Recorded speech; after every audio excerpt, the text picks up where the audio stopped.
자, 오늘 이제 객관식인데 여러분이 뭐 잘 아시겠지만 객관식은 연습이죠. 연습입니다. 그동안 했던 걸 가지고 연습하면서 확인하는 작업이죠. 확인하는 작업이니까 그렇게 어떻게 하는지 한번 살펴보도록 하겠습니다. 자, 이제 처음 듣는 분도 있고 하기 때문에 약간의 또 오리엔테이션을 좀 하고 시작하겠습니다. 법무사 상법 객관식 해설 강의죠. 뭐 다 아시겠지만 우리 상법 강의 전체 일정은 기본 강의 그리고 집중 강의까지 왔어요.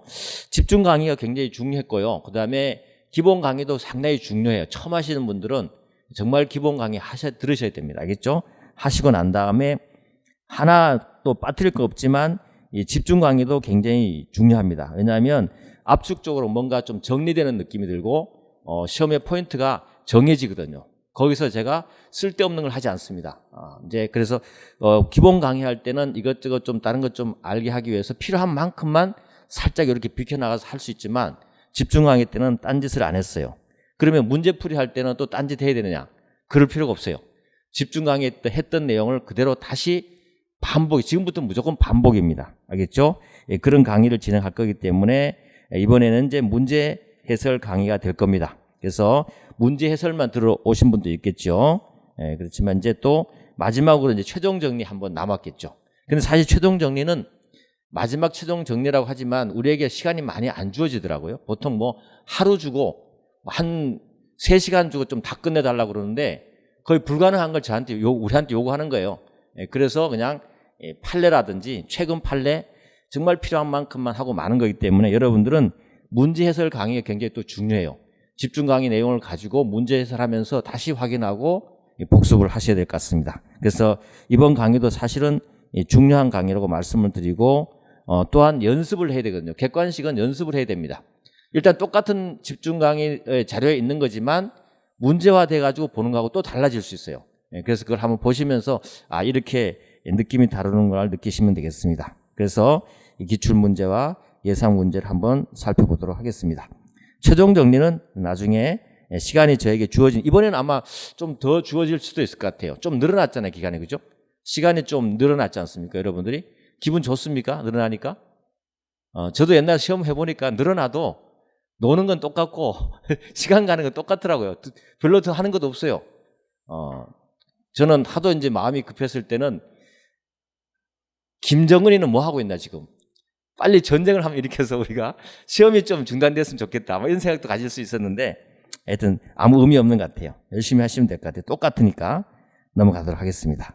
간단하게만 이제 해설 좀 하겠습니다. 문제 해설 강의 목표는 다시 말씀드리지만 예상 문제 해설을 통해서 실전 연습이다. 그리고 합격의 필수 과정이다. 꼭 거쳐야 됩니다. 그렇다고 해서 문제를 너무 많이 잡다하게 많이 푸는 것도 제가 볼 때는 큰 의미가 없는 것 같아요. 어떤 그 기본 문제를 놓고 중요하고 이 범위가 맞는 문제를 놓고 반복해서 확인하는 게 좋다고 저는 생각합니다. 그래서 예상 문제와 최신 판례 해설을 이번 문제 해설 강의 때 역점을 두겠습니다. 그래서 예상 문제는 제 문제집으로 하면 될 거고요. 문제 푸실 때 반드시 예습을 좀 해오시면서 시간에 맞게 한번 연습으로 풀어오세요. 그리고 아무 조건 없이 한번 풀어보십시오. 풀어가지고 틀린 거를 이렇게 객관적으로 확인해서 표시하셔야 됩니다. 그래서 내가 이해를 하고 있는 정도 암기 여부를 확인해야 됩니다. 알겠죠? 그런 연습을 하셔야 돼요. 그냥 대충 문제 풀고 뭐 이렇게 넘어가서는 안 된다는 거 말씀을 드리고 싶어요.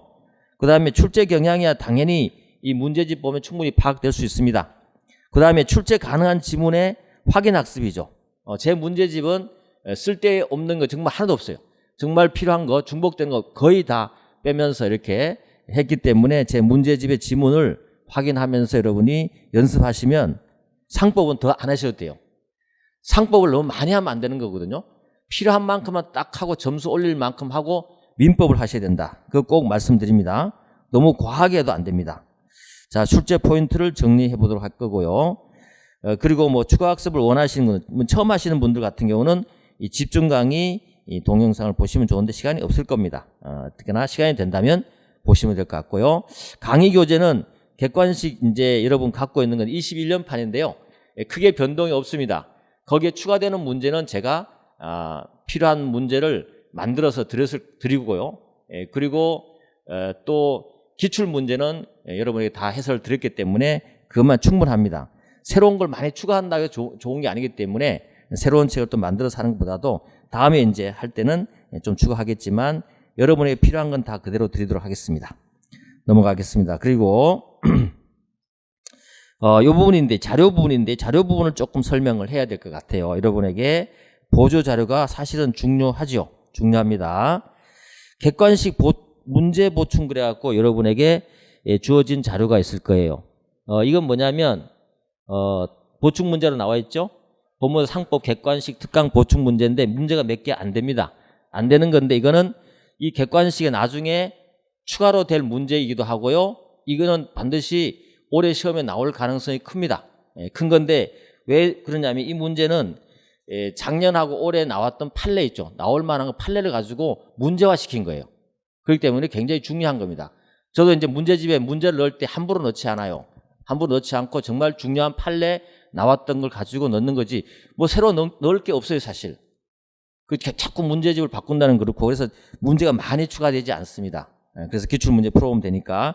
그래서 최신 판례를 문제화했기 때문에 그거를 여러분이 이제 지금 객관식 문제집을 갖고 계신 분들은 거기 보면 문제집 보충 그래갖고 제4장 주식회사 3절 회사의 기관 제2관 이사회 이사나 이사회 거기에 16-1 16번 다음 문제로 들어간다는 뜻이에요.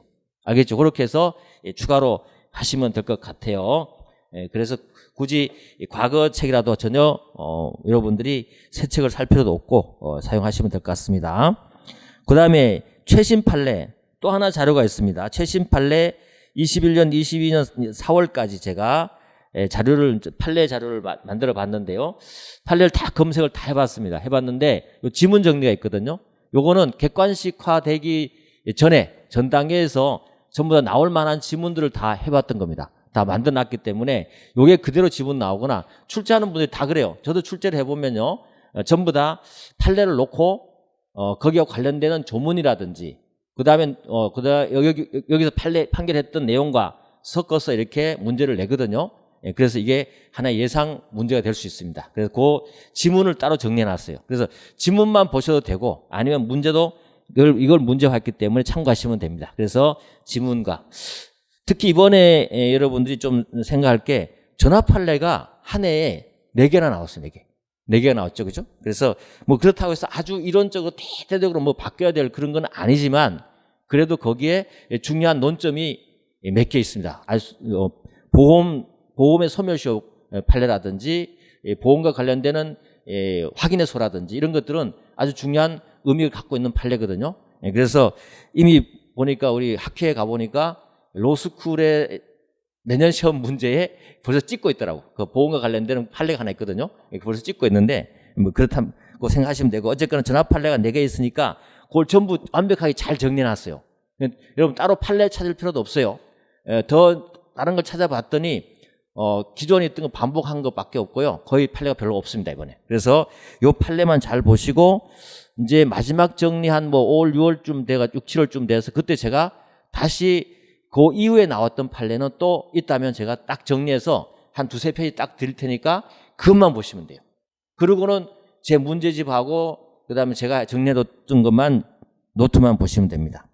그리고 암기용 상법 노트 있죠. 집중 강의 때 드렸던 거 이제 거의 뭐 완성이 되다시피 하는데 좀 더 보완을 좀 더 해야 되겠지만 요걸 계속 저는 이제 나중에 좀 완성이 되면 책으로 만들어서 여러분이 그걸 얇게 그것만 가지고도 준비할 수 있도록 할 겁니다. 그래서 그걸 한 번만 사용하는 것이 아니고 객관식 문제 풀 때도 사용되고 그리고 집중 강의 때도 사용하고 이런 식으로 해서 계속 반복해서 볼 수 있도록 하기 위해서 지금 이번에 객관식 문제 풀 때도 혹시 필요해서 설명한다 그러면 문제 풀면서 설명되잖아요. 그러면 거기 암기 노트 번호가 붙어 있잖아요. 그 번호를 제가 말씀을 드릴 거예요. 그럼 그걸 확인하시면 돼. 필기할 필요 없어요. 알겠죠? 그걸 확인하시면서 이런 문제가 이렇게 연결된다는 것을 설명을 그걸로 하겠습니다. 그렇게 되니까 그걸 꼭 같이 함께 보시면서 따라오시면 돼요. 됐습니다. 자료는 이렇게 설명을 해드리면 되겠습니다. 이 제일 중요한 것이었고요. 물론 여기 객관식 문제 보충은 문제 풀면서 그 부분에 가서 제가 판례를 상세하게 설명할 겁니다. 걱정 안 하셔도 될 것 같고요. 됐습니다. 뭐 나머지 수강 요령은 필기 같은 거 할 필요 없으시고 틀린 지문, 애매한 내용을 지금부터 양심껏 체킹하셔야 돼요. 자기 자신한테 가혹할 정도로 냉정하게 너 이거 모르는 거야 라고 체킹하셔야 돼요. 대충 보고 아는 것 같고 글자 보니까 아는 것 같아서 아는 게 아니거든요. 시험장에 가면 사실 별게 나오는 게 아니잖아요. 여러분 전부 거기서 있던 게 다 나오는 거기 때문에 그걸 정확하게 하셔야 됩니다. 이해와 암기를 지금부터 열심히 하셔야 될 것 같아요. 그리고 수업 후 시간 된다면 복습을 좀 해주시고요. 됐습니다. 이런 것들은 잘 아시니까 넘어가도록 하고 교재는 처음 하시는 분들 요 교재입니다. 요 교재에 문제 몇 개가 보충돼 있다. 알겠죠? 그리고 작년 기출 문제, 그죠? 기출 문제 그거는 여러분 이미 다 배포되어 있기 때문에 추가하시면 되는 겁니다. 넘어갑니다. 그리고 객관식 상법 객관식 특징만 간단하게 말씀을 드릴게요. 제가 두 가지 파트로 나눠져 있는데 하나는 예상 문제고 하나는 기출 문제, 그죠? 기출 문제로 이렇게 돼 있는데 예상 문제는 기출 문제를 처음 분석을 해서 중복되지 않게 다시 제가 문제를 구성하고 또 없는 것들은 집어넣어서 이렇게 문제화 시켜놓은 겁니다. 그렇기 때문에 그거 푸시면 되고요. 그리고 전범위 모의고사 필요하시면 뒤에 제가 그동안 전범위 기출을 해놨기 때문에 한 10회 정도만 풀면은 이 정도면 문제 충분합니다.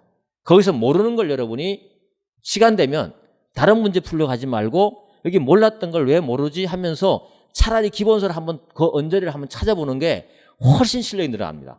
자꾸 다른 거 이렇게 이삭죽기로 있죠. 이런 문제 저런 문제 풀면은 진짜 실력 안 늘어요. 시간만 날아가요. 여러분 시간이 얼마나 부족합니까? 법무사 시험은 진짜 시간이 아주 금이기 때문에 꼭 그래서 제가 말씀드립니다. 그래서 제 문제집을 공부하시는 분은 더 확대를 시키시면 안 된다. 알겠죠? 그렇게 생각하시면 될 것 같고요. 그 다음에 상법 조문 중 출제 가능한 조문 내용을 거의 다 넣었고요. 판례는 중복되는 내용을 제외하고 거의 다 들어갔습니다. 그리고 최신 판례는 22년까지 다 지금 해서 요 문제까지 보완됐기 때문에 문제집에 대해서 너무 고민 안 하셔도 된다는 걸 이렇게 말씀을 드립니다. 그래서 별도 기출 문제 풀이는 불필요하고 중복 학습 시간 낭비다. 넘어갑니다. 자, 주의사항이 있습니다. 여러분 객관식 활용할 때 또 반복합니다. 틀리거나 이해되지 않는 지문은 반드시 기본서나 법조문을 통해서 하면 그게 요때 와서요. 어느 정도 아는 순간에서 지금 틀린 걸 가지고 기본서를 살짝 보면서 확대시키잖아요. 이게 어마어마하게 실력이 늘어납니다. 여러분이 몰랐던 부분에서 눈덩이처럼 이렇게 늘어나게 돼 있어요. 요때 요걸 잘해야 됩니다. 시간 없다고 그냥 대충 문제만 이렇게 풀고 하는 것보다도 정말 이게 나 잘 모르겠다 하면 그 테마만 찾아가셔서 한번 싹 보면 확 지금 들어옵니다. 공부가 좀 돼 있기 때문에 확 들어오거든요. 이럴 때 그렇게 실력을 늘려야 되지 자꾸 이렇게 딴 데 저걸 하시면 안 된다는 거 말씀을 드립니다. 제가 해보니까 그렇더라고요. 제가 해보니까 막판에 가서 공부할 때가 잠시 한 달 했는데 1년 했는 것보다 더 많이 실력이 늘었어요. 왜냐하면 그동안 쌓여있는 가운데서 막 이제 힘이 들어와 있잖아요. 그 상태에서 딱 포인트를 주니까 실력이 확 올라가거든요. 그래서 그 부분을 지금 하셔야 됩니다. 지금부터 이제 실력이 늘어날 시기라는 거. 그 다음에 오답 지문은 출제된다는 가정하에 반드시 체크해서 반복 학습하시기 바랍니다. 됐습니다. 자, 그리고 보니까 1회, 2회, 3회에서 강의 계획표는 12회로 잡혀 있죠. 그죠? 12회로. 언젠가 13회로 저한테 얘기해놓고 싹 줄었더라고요. 보니까. 그래서 저는 13회로 잡고 계산했는데 와보니까 올라와 있는 거 보니 12회야. 그래서 12회로 가는 걸로 하겠습니다. 12회 하는 건 하고 이렇게 진도 가는 거고. 자, 여러분하고 좀 약속할 게 하나 있는데 이번에 제가 조금 죄송해서 늦게 시작도 했고 하기 때문에 여러분의 일정을 너무 또 이렇게 늘려버리면 안 되니까 좀 빡시게 한번 갈 건데 따라와 주시면 좋겠습니다. 알겠죠? 제가 살아남을지 모르겠어요. 제가 살아남을지 모르겠는데 한번 해보겠습니다. 그래서 오늘 1회, 2회, 8일, 9일, 토요일 날 2회, 일요일 날 2회, 그 다음에 다음 주 목요일 날 쭉 해서 다음 주 일요일 날 끝나는 걸로 2주에 딱 끝나는 걸 한번 이번에 좀 다른 거 할 게 있으면 조금 밀어놓고 저랑 같이 상법에 한 요 2주만 투자해도 여러분 남는 장사입니다. 남는 장사. 알겠죠? 한번 같이 한번 해보시죠. 그래서 쫙 한번 해서 2주 끝내야만이 여러분들이 아마 다른 일정도 그리고 마음도 편하고 할 때 집중하면 좋을 것 같아요. 아시겠죠? 물론 제가 쓰러지면 못 옵니다. 알겠죠? 그건 뭐 어쩔 수 없고 다음에 가는 것이고, 그렇지 않은 한 제가 한번 해보겠습니다. 그래서 몸 관리를 잘하고 있고 잘 먹고 있습니다. 지금 잘 먹고, 잘 먹어야 돼요. 여러분도 잘 먹어야 됩니다. 알겠죠? 힘나야 돼. 고기 먹어야 돼. 고기. 이렇게 하도록 하겠습니다. 요거 약속 드리고요. 자, 이제 한번 우리도 들어가 보겠습니다. 지금부터 하는 것은 여러분 문제집 봐서도 알겠지만 별게 없습니다. 우리 지금까지 한 거, 나올 만한 거 지금 반복 학습하는 거예요. 새로운 거 없어요. 새로운 거 없어요. 새로운 거 지금 하는 강사가 있다면 그거는 정말 사기꾼이야. 왜냐면 지금 와서 새로운 거 한다는 건 사기꾼이야. 안 되고 지금 와서는 있는 것과 나오는 걸 가지고 하는 겁니다. 배웠던 걸 다시 다지는 거예요. 그래서 여러분들이 모르는 걸 확인하셔야 되고 아는 것도 애매한지를 스스로 판단하고 정리하셔야 됩니다. 넘어가 보겠습니다. 자, 요거에 대해서 뭐 목차에 대해서는 여러분 너무 잘 알죠? 우리가 뭘 하고 있다는 거 아시고, 그래 특별법으로 상법을 하고 있는데 상인, 상행위, 회사, 보험, 해상, 수표법이다. 이제 감이 좀 들어오죠? 어디에 뭐가 있다는 감이 들어오고 어떤 게 중요하다는 느낌은 좀 들어야 되지 않겠습니까? 그래서 중요한 거는 회사다. 그리고 상법 총칙에 가보면 총칙에는 딴 거 필요 없다. 주체만 잘 찾아내면 된다. 주체, 상인이죠. 그럼 상인만 찾으면 됩니까?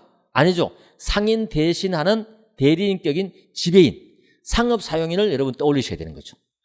알겠죠? 그들과 관계되는 법률 관계를 생각하시면 돼요. 그 안에서. 그래서 뭐 경업금지 의무라든지 여러 가지 의무 나오는 것도 함께 검토해 볼 수 있는 것이죠. 그 다음에 중요한 거는 상행위죠. 왜냐하면 법률 관계가 형성되려면 주체와 행위가 있어야 되는 건데 상법에는 주체 행위가 어때요? 상인이 상행위를 했을 때 나타나는 법률 관계를 해결하는 법이란 말이죠. 그 상행위가 너무 중요한 거죠. 근데 상행위는 가보면 어때요? 중요한 게 맞죠. 왜?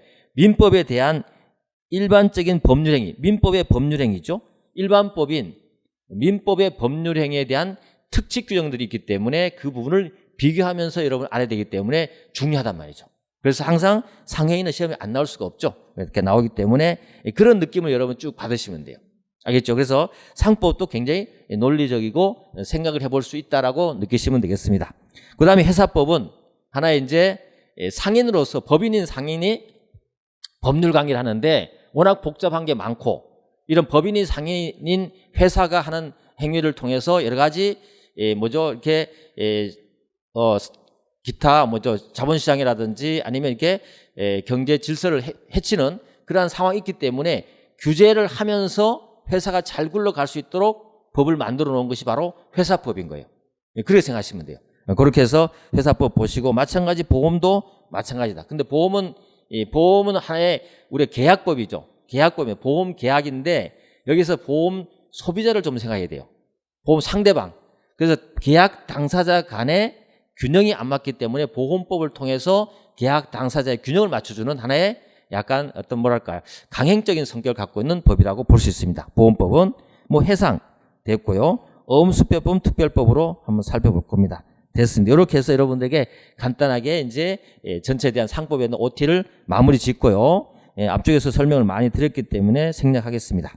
자, 넘어가 봅니다. 이제 이 법조문 목차에 맞춰서 제가 이제 문제집을 만들어 놨기 때문에 법조문 장별로 그대로 나타납니다. 그래서 첫 번째 통치, 그리고 상인, 상업사용인, 상호, 상업장부, 상업등기, 영업양도. 중요하다고 여러분 느껴지시죠? 그러면서 여러분은 이 목차를 볼 때 목차가 당연히 들어야 됩니다. 지금은 들어야 되고 이 목차를 하면서 떠올릴 수 있어야 돼요. 뭐가 있어야 되는지. 상인, 상업사용인은 주체로서, 그 다음에 상호, 상업장부, 상업등기 이런 것들은 하나의 상인이 상행위를 영위하는 데 있어서 물적 요소, 그죠? 물적 요소로서 상호가 있어야 되고 장부가 있어야 되고 등기, 그죠? 상업등기 문제가 되겠죠. 상호가 의미 있고 상업장부는 시험에 안 나올 거고, 그렇죠? 등기까지만 잘 정리하면 끝나는 것입니다. 그리고 영업양도를 했을 때 어떻게 할 건가? 경업금지 의무에 대한 내용을 살펴보도록 하겠습니다. 자, 가봅니다. 바로 이제 문제로 들어가 보겠습니다. 이런 문제집 가보시면, 자, 1장 통칙에 페이지를 제가 말하지 않습니다. 왜냐하면 페이지를 하게 되면요, 페이지를 기준으로 하게 되면 나중에 책이 바뀌더라도 옛날 책을 하시는 분들이 헷갈려 하셔요. 그래서 아예 저는 장별로 그 안에 문제를 번호로 붙여놨기 때문에 추가되더라도 몇 번에 1번 이렇게 돼 있기 때문에 여러분들이 옛날 책 갖고도 계속 제가 자료를 드리면 보완해서 해나가시면 그냥 추가되는 거 보시면 되는 거예요. 알겠죠? 그런 의미가 있기 때문에 페이지를 제가 하지 않고 여러분 목차별로 제1장 통칙을 찾고요. 거기에 문제 1번이 되겠습니다. 문제 1번. 자, 상법 규정의 적용에 관한 내용 중 옳지 않은 것. 상법 규정 적용 관련해서 한번 보시면 일단 상사에 관해서는 1번 봅니다. 상사에 관해서는 상법의 규정이 없으면 민법의 규정이 적용된다. 맞는 말이죠? 상법의 규정이 없으면 민법의 규정이 적용된다. 이 말은 무슨 말이죠? 상법은 특별법이고 민법은 일반법이라는 거죠. 이 말을 하는 겁니다. 2번은 상관습법은 성문법인 민법 규정에 우선한다. 관습법임에도 불구하고 상사특별관습법이기 때문에 민법보다 우선하는 것이죠. 원래는 성문법이 우선하지만 이런 경우는 상법과 관련해서는 상사관습법이 민법보다도 더 우선한다. 뭐 이런 것만 알아두는데 시험에 잘 안 나옵니다. 안 나오지만 앞쪽 처음이니까 한번 해보는 것이고 여기서 판례가 하나 나와 있는 게 있기 때문에 뒤쪽 상행위와 연결돼서 시험에 나오는 게 있습니다. 그걸 알기 위해서 지금 제가 말씀드리고 싶습니다. 그 다음에 3번 가보시면 공법인의 상행위. 공법인도 상행위를 합니다. 공법인의 대표적인 게 뭐죠? 지방자치단체죠. 상행위를 합니다. 상행위에 대해서는 법령에 다른 규정이 있는 경우에는 상법을 우선해서 적용할 수 없다. 그렇죠. 그와 관련된 다른 법이 있으면 그에 따르는 것이고 상법은 그 다음에 후순위가 된다는 게 법조문 내용이 되는 것이죠. 자, 그 다음에 가보시면 4번을 가봅니다. 공법인의 상행위에 대해서는 법령에 다른 규정이 앞서서 상법을 먼저 적용한다. 틀렸죠? 상법 먼저 아니에요. 그래서 공법인은 자기네 특별법이나 다른 법 규정이 있으면 거기에 따르고 없을 때 예외적으로 상법이 적용된다. 이게 법조문이고 가끔 시험에 나와도 이런 지문이 나왔었던 거죠. 보시면 될 것 같고요. 자, 그 다음에 5번 지문을 한번 볼게요. 5번 지문. 당사자 중에 그 1인의 행위가 상행위일 때는 전원에 대해서 상법을 적용한다. 이게 뭐죠? 이게 일방적 상행이죠. 우리가 일방적 상행이, 쌍방적 상행이 배웠잖아요. 그죠? 쌍방적 상행위는 문제될 게 없어요. 둘 다 상인이기 때문에. 그런데 한쪽이 상인이고 한쪽은 상인이 아닐 때 이걸 우리가 상법을 적용할 거냐 말 거냐가 고민이 되는 부분이잖아요. 그래서 법은 어때요? 정리를 해줬습니다. 한쪽만 상인이면 무조건 상법 적용한다. 정해준 거죠. 그래서 일방적 상행이 적용된다. 그런데 여기서 보면 1인의 행위가 한 명의 행위가 상행일 때는 그쪽 분야에 있는 전원이 상법을 적용한다. 이 부분이거든요. 이 부분이 이제 판례와 관련해서 우리가 이제 일방적 상행위에 대해서 연대 책임, 뒤쪽에 가면 상행위 중에서 연대 책임 질 거냐 관련해서 판례가 나왔잖아요. 그렇기 때문에 여기서 알아두는 겁니다. 같이. 따라서 당사자 일방이 여러 명이에요. 여러 명일 때 그중 한 명에게만 상행위가 되더라도 전원에 대해서 상법이 적용된다고 해석한다. 이런 거죠. 그래서 여러 명의 A, B, C, D가 있는데 함께 이제 어떤 행위를 했을 때 그중에 한 명이 상인이고 나머지는 상인이 아니에요. 이럴 때 이 여러 명 함께 상법을 적용할 거냐 말 거냐 문제됐던 건데 판례가 최근에 그걸 인정해버렸죠. 가능하다는 건데 요 내용이 의미가 있습니다. 굉장히 중요한 건데요. 한번 검토를 좀 해보겠습니다. 여러분 이제 한번 같이 한번 실험해 볼까요? 연습.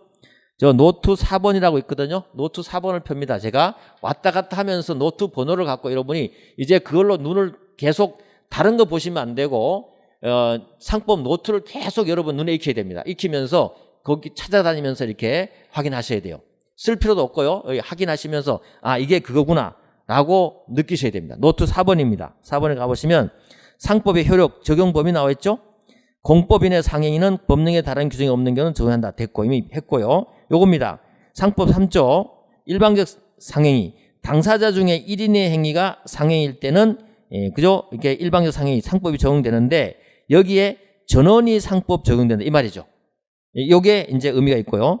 그래서 당사자 일방이 여러 명일 경우에 그러면 이게 확대를 해서 당연히 이럴 때는 어때요? 이럴 경우는 A가 있고 그 다음에 B가 있을 때 A는 상인이고 여기는 상인이 아니에요. 이럴 때는 당연히 상법이 적용된다. 왜? 이거에 대해서 당사자 1인의 상행이 될 일방적 상행에 대해서 상법 3조가 적용되는 건 맞아요. 그런데 이거는 큰 문제가 없었어요. 이게 일방적 상해인데 이번에 나왔던 판례는 그게 아니고 이렇게 됐었어요. 여기에 A가 상인이고 그 다음에 B, C, E라는 사람이 같이 행위를 했는데 이 D, C, E가 상인이 아니었단 말이죠. 이랬을 때 여기 한 명만 상인인데 나머지 D, C, E도 그러면 상법이 적용돼서 법률관계를 해결할 거냐라고 문제됐던 거예요. 그게 문제되니까 판례가 어때요? 이 일방적 상행위를 근거로 하면서 당연히 확대시켜 줬는 거죠. 같이 다 적용된다. 알겠죠? 이 판례라는 거죠. 여러분 아시겠죠? 그 의미를 알고 있어야 됩니다. 그래서 법에 나온 거는 앞쪽에 말했듯이 당연히 A와 B 두 사람 관계 문제였었던 걸 일방 상해를 봤는데 이게 발전하다 보니까 이런 사례가 발생하니까 이거 어떻게 할 거냐 논란이 되는데 대법원에서 이것도 당연히 같이 해줘야지. 같이 끼어져 있으니까 해줘야지. 라고 하면서 D, C, E가 상인이 아니더라도 상법이 적용된다라고 했던 판례다. 아시겠습니까? 그렇게 정리하시면 됩니다. 넘어가시면 그럼 우리가 이제 요 문제가 뒤쪽에 가면 상행에 가면은 상행위는 했을 때 채무를 질 때 원칙이 뭐예요? 분할 채무예요? 연대 채무예요? 연대 채무잖아요. 그죠? 이 연대 채무 문제가 됐던 사안이었거든요. 그런 겁니다. 그래서 상행위와 관련되기 때문에 같이 한번 정리를 해보면 이 사안은 이거였어요. 갑이 채권자고요. 그리고 A는 채무자입니다. 채무자인데 회사였어요. 회사는 상인이 맞잖아요. 그런데 B는 비상인이었고 C도 비상인이었는데 이 회사가 돈을 빌리는 데 있어서 이 B, C가 뭘 했냐면 연대 보증을 한 거예요. 연대 보증을. 보증을 했단 말이죠. 이랬을 때 이 법률 관계 이걸 어떻게 할 거냐 이 말이죠. 그랬을 때 상법이 적용해서 만약에 갑이 이렇게 물어봤던 거예요. A가 안 갚으니까 누구한테 B 너 돈 내놔. 안 갚으니까 C 너 돈 내놔. 이렇게 한 거예요. 뭐야 나는 상인도 아닌데 왜 나한테 지금 돈 달라고 그러는 거야? 라고 했더니 채권자의 갑의 변호사가 아니 너네들 같이 연대 채무했어. 이거는 상법상 한 명만 적어더라도 연대 채무 되는 거야. 라고 한 거죠. 그랬더니 이쪽에 A측 변호사가 그런 조문이 어딨냐? 그랬더니 이쪽에서 그렇긴 하네. 그러면서 이제 하면서 이제 논리를 구성해서 이제 대법원까지 올라간 거죠. 그랬더니 대법원이 어때요? 이것도 같이 상법 적용해라고 판결해 준 겁니다. 그래서 상법 적용하니까 어떻게 돼요? A, B, C는 연대 채무자가 돼버리는 거죠. 그렇죠? 그래서 갑이 B에게 돈 달라고 했던 것도 정당한 겁니다. 됐죠? 그런 의미입니다. 그래서 가보시고 거기서 나온 판례를 조금 몇 가지만 좀 정리를 한번 해보겠습니다. 여러분 거기에 이제 자료가 보충이 됐나 모르겠는데 뒤에 또 가면 나옵니다만은 이 상법상 다수 당사자의 채무 부담하는 관계 원칙은 여러분 아시겠죠? 상법 적용된 연대 책임이죠? 연대 책임입니다. 근데 비교를 해본다면 민법은 분할 책임이 원칙인 거 아시죠? 분할 책임이 원칙인 거. 합의가 있을 때 연대 책임 하잖아요. 민법은 원칙적으로 다수 당사자 채권 채무 관계는 무조건 분할 책임입니다. 그리고 연대 채무니 보증 채무니 이런 것들은 전부 다 합의하에 되는 것입니다. 그래서 원칙은 분할 책임이에요. 근데 상법은 원칙이 연대 책임이에요. 무조건 여러 명 끼우면 무조건 연대 책임이에요. 그렇죠? 그래서 이제 그 판례 사안을 네 가지를 제가 정리를 해보면요. 첫 번째는 채무의 발생 원인이 되는 행위가 적어도 한 명 또는 여러 명의 채무자에 대해서 상행위가 되는 거죠. 다시 말해서 발생 원인이 되는 행위가 적어도 1인 또는 수인의 채무자에 대한 상행이 돼야 돼요. 요 금전 소비 대차하는 게 있죠. 여기 한 사람 정도는 최소한 뭐가 되냐면 상행위가 돼야 된다는 거죠. 상행위가 돼야 된다는 거죠. 그래야만이 우리가 저거 하겠다는 것이고, 그 다음에 채무는 수인의 채무가 한 개의 공동행위에 의해서 부담할 것. 이거 지금 그렇잖아요. 한 개 채무잖아요. 금전 소비 대차 한 개 채무인데 연대 보증들이 끼니까 뭐가 됩니까? 공동행위 되는 거죠. 수인의 채무가 한 개의 공동행위에 의해서 부담할 것. 그 다음에 또 한 가지 뭐였냐면 이 상황에서 여러분 이거 한번 물어볼게요. 여기 채권자는 그러면 상인이어야 됩니까? 이게 문제가 되는데 판례가 여기는 상인이 아니어도 상관없다. 왜 그럴까요? 여기 한 명의 상인이 있으니까. 한 명만 있어도 되니까. 그래서 반드시 채권자가 상인일 필요는 없다라고 판례가 또 정리를 또 했어요. 그게 또 다툼이 생길 수 있으니까 필요 없다. 그래서 채권자는 상인일 필요 없다. 그 다음에 그러면 만약에 또 이것도 또 문제가 이제 그 판례가 정리를 해준 게 뭐냐면, 그러면 만약에 여기 A, B, C가 상행위가 아니고 상인이 아니고 누구만 상인이냐면 채권자만 상인이었다. 채권자만 상인이었다. 이럴 때 따져보니까 지금 어때요? 여기 상인이고 여기는 전부 상인이 아니더라도 우리 법조문에 의하면은 한쪽만 상인이면은 일방적 상행에 대해서 상법이 적용되는 거잖아요. 그죠? 근데 판례가 뭐라 그랬냐면 아니다 그랬어요. 근데 그 아니다라는 것은 상행의 개념이 아니라 뭐예요? 이 A, B, C가 상법상 상행에 의해서 연대 책임을 지지 않는다는 뜻이에요. 그래서 만약에 판례 정리 중에 뭐냐면 이렇게 우리가 일방적 상행위로 확대는 시켜주지만 만약에 채권자만 상인이고 여기 A, B, C 연대 책임지는 자들이 전부 다 상인이 아니다. 그러면 상법이 적용 안 되겠다는 뜻이에요. 그렇잖아요. 그래서 여기 A, B, C 이 사람들에 대해서 이제 보호를 해주는 거죠. 약간 더. 그래서 채권자만 상인이고 만약에 A, B, C가 상인이 한 명이라도 상인이 없다 그러면 그때는 상법상 연대 책임을 지지 않겠다. 그래서 최소한 상행위로서 연대 책임을 지려면 이 A, B, C 중에 한 명은 상인이 된다는 뜻이에요. 무슨 알겠죠? 예, 그런 의미가 있기 때문에 조금 더 제가 설명을 보충해 드립니다. 보충해 드리고 이런 것들이 이 변호사 시험에 아주 깊이 있게 시험에 나왔던 내용이라서 여러분에게 한번 설명드려봤어요. 그래서 채권자의 상행이 될 때는 채무자들은 특약이 없는 한 연대 채무를 부담해야 해요. 안 하는 거예요. 알겠죠? 그래서 민법으로 가버린 거죠. ABC는 그냥 민법의 일반 다수 당사자 관계이기 때문에 원칙적으로 분할 채무인데 자기네끼리만 연대 채무지겠다 합의를 했으면 그건 연대 책임지는 것이에요. 당연히 연대 책임이 아니라는 뜻이죠. 됐습니다. 그래서 요 앞쪽에 시험에 나올 만하면 이렇게 일방적 상행이 3조와 연결해서 뒤쪽에 연대 채무 연결해서 시험이 반복해서 나올 수 있기 때문에 요거는 알아둬야 된다 해서 앞쪽에 설명해 드린 겁니다. 이해되시죠? 그렇게 알아두시면 될 것 같아요. 자, 넘어갑니다. 이제 통칙은 그러면 끝나는 거예요. 더 볼 거 없어요. 자, 상인으로 바로 가보겠습니다. 그럼 상인 제2장 문제 1번으로 가보겠습니다. 문제 1번. 상인 제2장 문제 1번. 다음 중 당연 상인에 대해서 옳지 않은 것. 당연 상인에 대해서 옳지 않은 것. 당연 상인에 옳지 않은 것. 가봅니다. 당연 상인 여러분 느낌이 들어와야 되죠? 자기 명의로 상행위를 하는 자를 당연 상인한다. 자기 명의죠. 자기 명의는 뭐라 그랬습니까? 자기 책임입니다. 알겠죠? 자기 책임으로 상행위를 하는 자. 여기에서 두 가지가 포인트라고 했죠? 자기 명의 플러스 뭐가 있어야 된다? 상행위. 알겠죠? 상행위. 이 상행위는 46조에 가보면 22가지 그 기본적 상행위를 말합니다. 사실은. 알겠죠? 그래서 자기 책임하에 46조에 있는 기본적 상행위를 하면 그 자는 무조건 상인이다. 알겠죠? 당연 상인이다. 이 말입니다. 알겠죠? 그렇게 생각하시면 됩니다. 자, 그 다음에 2번. 영업의 목적인 상행위를 개시하기 전에 영업을 위한 준비 행위를 하는 사람은 그 준비 행위를 한 때 상인 자격을 취득한다. 이 상인 자격 취득 시기.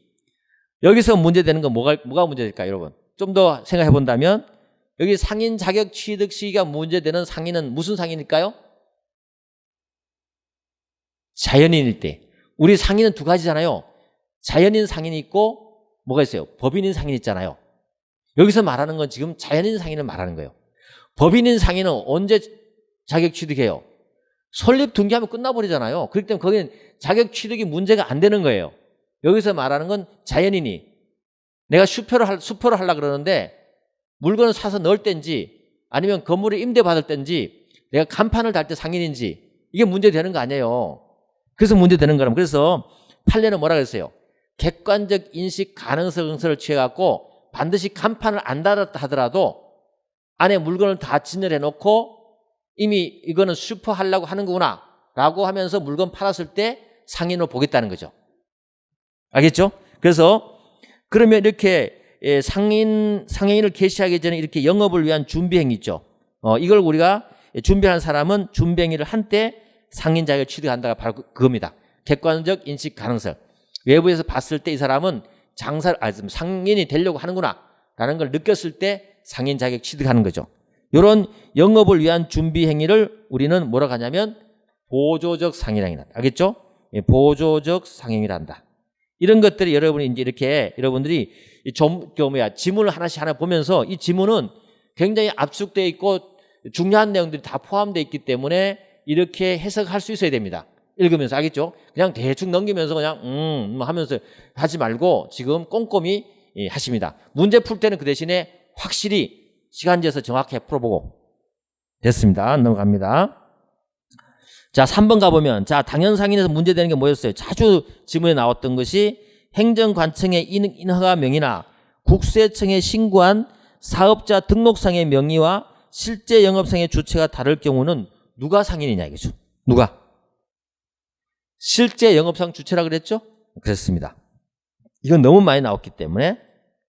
그 다음에 네 번째, 행정관청에 대한 신고 명의나 납세 명의이라 하더라도 설령 납세를 했다 하더라도 권리 의무가 주체되지 않는 이상 상인이 아니다. 맞는 말이죠. 됐죠? 그렇게 하면 정리를 하면 이제 이런 것도 쉬우니까 넘어가더라고. 자, 그 다음에 5번 지문 가볼까요? 상인은 자기 명의로 상행위를 하는 자 당연상인 맞습니다. 여기까지. 행정관청의 인허가 명의나 국세청에 신고한 사업자 등의 명의자가 별도로 있다면 실제 영업상의 주체라도 상행위를 할 수 없다. 이게 틀렸죠? 그렇게 반복해서 다른 표현으로 물어봤습니다. 자, 그러면 여러분 노트 8-1번 그럼 뭐가 되겠까요? 보충 자료겠죠. 오늘 보충 드린 노트 있죠? 노트 필기 자료를 보십니다. 노트 자료 가면서 제가 많지는 않을 겁니다. 추가로 제가 노트 작성이 되는 부분이 있거나 보충하는 부분이 있으면 여러분에게 이렇게 나눠드릴 테니까 추가해서 같이 보시면 될 것 같아요.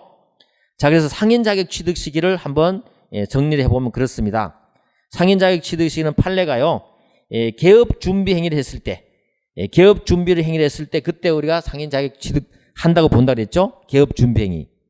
이 개업 준비 행위가 그러면 상인 자격 취득하는 시기라고 보는데 상인일 때 이게 뭐냐 이거죠.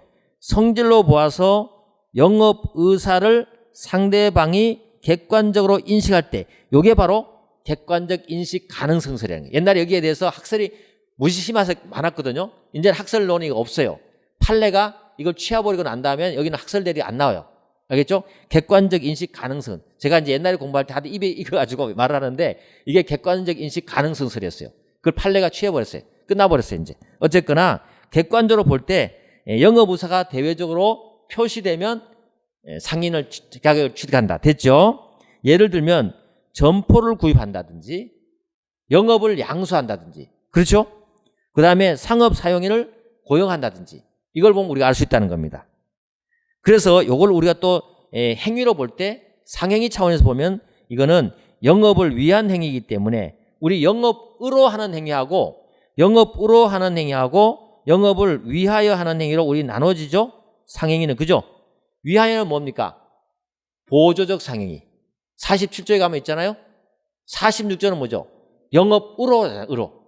의로라는 말이 붙잖아요. 이거는 뭐죠? 기본적 상행위를 하잖아요. 물론 다 같이 상행위로 취급은 하지만 다르죠. 여기서 뭐 했어요 지금? 개업 준비 행위는 뭘 한 겁니까? 영업으로 한 겁니까 그게? 아니죠. 자기 물건 장사를 사고 팔고 한 게 아니잖아요. 그죠? 영업을 하기 위해서 지금 준비하는 행위잖아요. 그래서 뭡니까? 보조적 상행이 되는 거죠. 그래서 상인이 그죠? 개업 준비 행위는 최초로 뭐죠? 보조적 상행이 되는 겁니다. 상인일 때. 그죠? 그걸 말할 수 있습니다.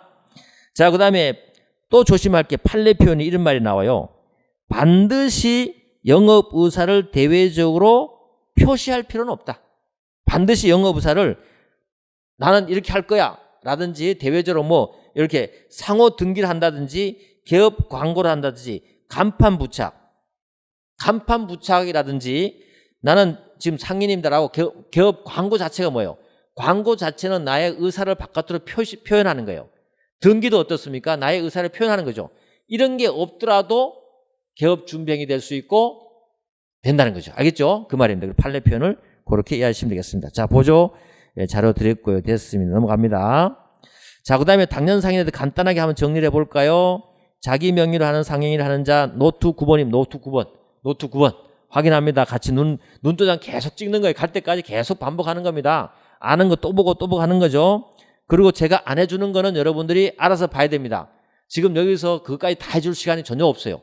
그렇지만 제가 중요한 거 같이 짚어가면서 볼 만큼은 최대한 많이 봐드리겠습니다. 자기 명의는 상행위가 발생하는 권리 의무의 귀속 주체를 말한다. 이 귀속 주체는 요거 중요하죠. 판례가 실질에 따라서 판단한다. 그 말이 무슨 말이에요?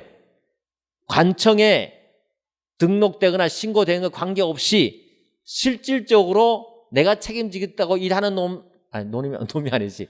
일하는 사람을 뭐로 보겠다? 상인을 보겠다는 게 바로 판례 표현에 하면 실질에 따라 판단하겠다는 말이 그 말이에요. 알겠죠? 판례 표현이 그렇게 나와 있단 말이죠. 실질에 따라 판단하겠다. 그 다음에 판단 기준은 인허가 신고의 명의에 관계없이 실제 영업상의 주체를 영업상 주체를 보겠다. 이게 바로 실질에 따라서 판단한다는 내용하고 같은 말입니다. 됐죠? 여러분 그림도 있습니다. 그 그림도 이제 보시면 아시죠? 이제 이 그림만 떠오르시면 됩니다. 그래서 이 그림이 처와 남편이 이 사건이 진짜 그 사건이었어요. 처 이름으로 이제 이렇게 하고 난 다음에 남편이 실제 했었죠. 그럼 상대방은 주체를 누구로 해야 되느냐? 남편으로 해야 된다는 게 우리 판례 입장이었습니다.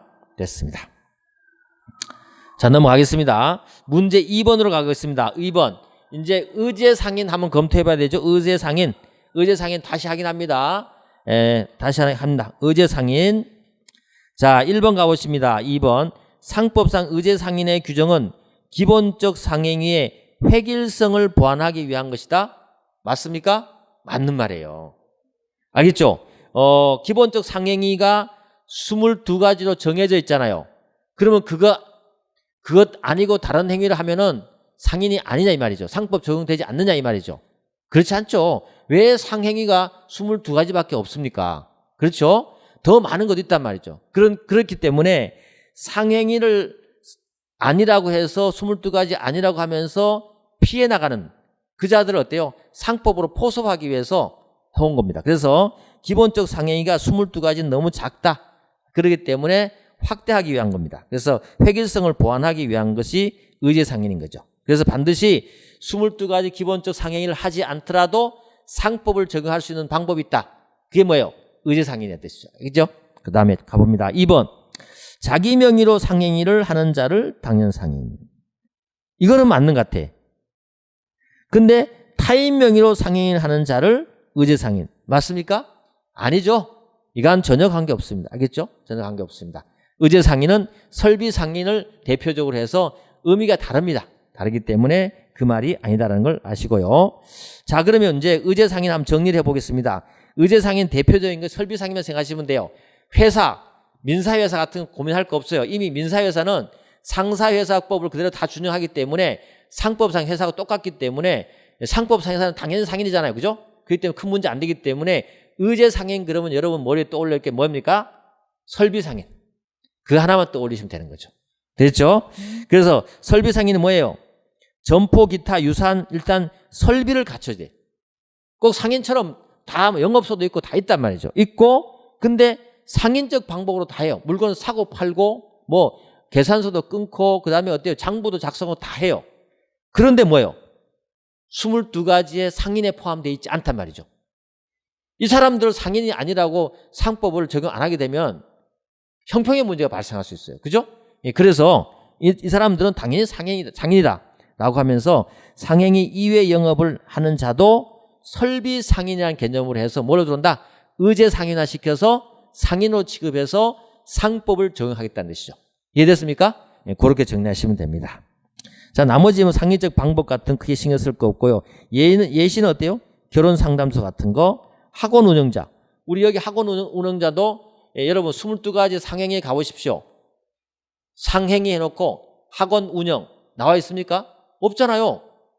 그럼 여기 학원 운영자들한테 상법 적용 안 하면 누구한테 적용하려고 그래? 그렇잖아요. 그러니까 우리 학원 운영자도 설비상인들입니다. 누구죠? 의제상인이에요. 의제상인으로서 상법이 적용되는 거. 만약 문제되면. 아시겠죠? 그렇습니다. 그런데 시험에 자주 나오는 거 자유업자들, 변호사, 법무사들 있죠? 이 자들을 의제상인으로 보지 않아요. 알겠죠? 보지 않는다는 거. 그리고 그래서 상호 등기할 수 없다는 거. 뭐 그렇게 알아두시면 됩니다. 뭐 농업협동조합 이런 것들은 옛날에 시험에 나오는데 요즘에 나오지 않습니다. 나오지 않기 때문에 크게 문제되지 않고요. 요 정도로 짚어주시면 될 것 같아요. 넘어갑니다. 자, 문제 2번에 의제상인에 대해서 한번 더 보면 3번 지분 가볼게요. 상법상의 모든 회사는 행위한 내용과 관계없이 상이다. 맞습니까? 맞잖아요. 모든 회사 그랬잖아요. 법인은 당연 상인이 알겠죠? 상인입니다. 근데 행위와 관계없이 이 회사는요, 이제 의제상인에서 한 줄 나오겠지만 회사는 상행위를 하지 않더라도 상인으로 취급합니다. 알겠죠? 설립 등기하는 순간 이미 상인이 돼버리기 때문에 그럽니다. 굳이 상행까지 할 필요가 없어요. 알겠죠? 그 말이기 때문에 큰 문제가 안 됩니다. 자, 4번 지분 가보시면 변호사의 직무 수행으로 나오면 벌써 뭐라 그래야 돼요? 끝에 가서 의제 상인에 해당되지 않는다. 바로 나와야 되죠? 그 다음에 점포 기타 설비 나왔네요. 설비 상인이네요. 어떻게 해야 돼요? 상인적 방법으로 영업을 하는 자는 상행위를 하지 않더라도 상인으로 본다. 이게 바로 설비 상인이고 의제 상인인 거죠. 이해됐습니까? 이렇게 정리되는 겁니다. 자, 가보십니다. 문제 5번. 문제 5번까지 좀 하고 여러분 좀 시도를 할 텐데요. 문제 5번 가봅니다.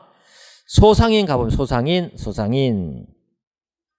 소상인은 쉽죠. 그렇지만 우리가 상인에 종류할 때 당연상인, 의제상인, 소상인 이렇게 나와야 될 거 아니에요. 그죠? 나와야 됩니다. 이 소상인은 너무가 규모가 작기 때문에 상법의 일부 규정을 적용하지 않게 하기 위해서 의제된 상인을 말합니다. 이것도 마찬가지로 명칭만 상인이죠. 어쨌거나 1항 가보시면 지배인, 상호, 상업장부, 상업등기에 관한 규정은 자본금액이 1천만 원 미만인, 그죠? 1천만 원 미만인 상인에게는 적용되지 않습니다. 그런데 이제 우리가 이 규칙에 가보면 시행령에 가보면 이렇게 돼 있어요. 자본금이 1천만 원 미만이더라도 회사인 경우는 어떨까요? 회사는 소상인 안 됩니다. 거기 가보면 이렇게 나오죠. 회사를 제외한, 알겠죠? 회사를 제외한. 그래서 일반적인 자연상인의 경우만 해당됩니다. 그래서 회사인 경우는 상법 규정이 그대로 적용됩니다. 알겠죠? 소상인이 없다. 알아두시고요. 그래서 보시면 이렇게 말 나옵니다. 자본금이 1,000만 원 미만인 상인으로서 회사가 아닌 자는 이렇게 나와요. 규정에 가보면요. 시행령에 회사가 아닌 자인 소상인에게는 상업 등기에 관한 규정이 적용된다. 알겠죠? 회사가 아닌, 그러니까는 회사는 소상인이 있을 수 없다. 그래서 다른 지문 또 놓으면은 회사는 어느 경우에도 소상인이 될 수 없다. 맞는 말이죠? 맞는 말이다. 5번 지문 가보시면 상법에 따르면 소상인은 상업사용인을 선임할 수 없다. 그런가요? 소상인은 상업사용인을 선임할 수 없습니까? 지배인. 소상인은 지배인을 선임 못해요? 아, 왜 못해요? 지금 여기에서 소상인이라고 너 지배인 선임하면 안 돼? 그런 말 썼습니까? 행위를 규제하는 게 아니에요. 행위하는 건 상관없어요. 그죠? 그렇지만 네가 지배인을 설령 선임한다 하더라도 우리 상법상 지배인 규정은 적용 안 할 거야. 이겁니다. 지배인 선임하는 거에 대해서 우리가 안 말립니다. 왜 소상인은 지배인 선임 못해요? 그리고 상호는 왜 못합니까? 다 그죠? 구멍가게도 있잖아요. 할머니 가게 하여튼 구멍가게도 그 간판 다 달아놓잖아요. 상관없어요. 알겠죠? 상관없다. 그런 걸 여러분 느끼시면 될 것 같아요. 자, 소상인 노트 14 한번 가볼게요. 노트 14 간단하게. 노트 14 한번 눈으로 한번 또 봤던 거지만 다시 한번 봅니다. 지금 봐야 돼요. 여러분 따로 시간도 없어요. 예, 지금 막 보면서 전투적인 자세를 갖고 하셔야 됩니다. 자, 그래서 자본금액이 영업재산의 현재 가격. 영업재산의 현재 가격이고 1천만 원 미만인 상인을 말합니다. 알겠죠? 1천만 원 미만인 상인을 말하고 회사는 자본금액에 관계없이 소상인이 아니다. 그리고 지배인, 상호, 상업장부, 상업등기 규정은 적용하지 않는다. 그러면서 옆에 뭐라고 써놨어요? 행위 의무가 아니라 그랬죠. 행위 의무가 아니기 때문에 밑에 내려오면 결국은 행위 규제가 아니기 때문에 상호 등을 스스로 이용하는 것은 상관없다. 그 대신에 우리가 상법적 보호는 해줄 수 없다. 무슨 말인지 알겠죠? 예, 그런 의미를 갖고 있는 게 소상인이었습니다. 자, 그래서 우리가 보세요. 상법 총칙에서 상행위의 주체가 중요하다고 그랬는데 상인이 이렇게 간단하게 끝나버렸어요. 너무 허무하지 않습니까? 그게 중요하다면서? 실제로 중요한 거는 상인을 대신하는 누구요? 상업사용이 중요한 거예요. 법적으로 문제되겠죠. 자기가 할 때는 큰 문제 안 되지만 내가 다른 사람 시켰을 때는 도덕적 해이라든지 여러 가지 신뢰 문제가 발생하고 법률 문제가 발생할 수밖에 없잖아요. 그렇기 때문에 상업사용인, 주체로서 상업사용인이 나오게 되는 거죠. 이 부분이 이제 중요해지는 건데 여러분 첫 시간에 너무 많이 했네, 그죠? 여기까지 하고 조금 쉬었다가 진행하도록 하겠습니다.